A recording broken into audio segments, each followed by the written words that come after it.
رجعت تاني اهو. بعد ما نضفت الفراخ بتاعتي بفتح الفراخ كده من هنا، من عند الورك ومن عند الورك من فوق ومن عند الدبوس. طبعا الفراخ دي مغسولة كويس ومنقوعة بليمون وخل وشوية جنزبيل. عايزة اقول لكم الجنزبيل في الفراخ بتبقى تحفة، بتديها طعم حلو قوي. وملح، وليمون وملح وليمون وشوية خل.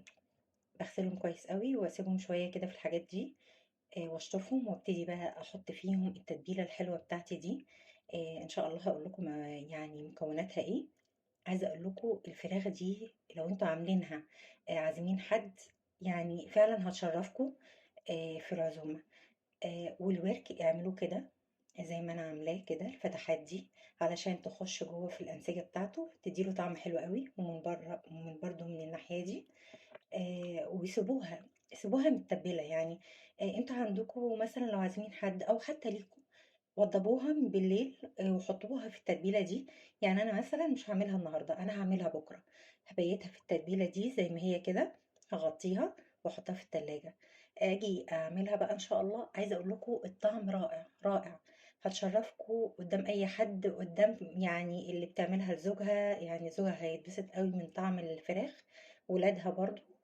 ان شاء الله الطريقه بتاعه التتبيله تعجبكم، ان شاء الله هنزلها لكم في صندوق الوصف وتعجبكم. ولما تعملوها قولوا لي رايكم فيها ايه لما سويتوها. اوكي، باي باي. السلام عليكم، انا نجلاء، اهلا بكم في قناتي ماما رودي في المطبخ. الصينيه الحلوه دي اللي عملت لكم الفيديو بتاعها ان شاء الله هنزله، بتاعه الوراك الوراك المشوية من غير شواية في الفرن. شايفين الوركين دول انا حطيت عليهم صلصة، هشوف طعمهم هيبقى احلى بالصلصة من التتبيلة اللي انا عاملاها في الباقي، ولا لا بالتتبيلة بس كده احلى. وان شاء الله هقول لكم انهي كان احلى من التاني. ان شاء الله تجربوها وتعجبكم. باي. السلام عليكم، ورجعنا بعد ما خرجنا الفراخ من الفرن. شايفين ده شكلها، وده الوركين اللي حاطين عليهم صلصة غير الباقي خالص. وهقول لكم يعني طعمهم احلى من اللي هي التتبيلة العادية كده من غير ما اكون حاطة صلصة ولا لا. وده صوص بيبقى موجود، وبيبقى اكتر كمان من كده موجود في الصينية. بصفيه في، يعني خلاص اول ما بيبتدي الوراك تاخد لون كده ببتدي اصفيه، واحط الوراك تكمل اللون بتاعها تاني. وزي ما انتم شايفين كده، يا رب الشكل يكون عاجبكم، واوعدكم ان الطعم كمان يعجبكم اكتر من الشكل كمان.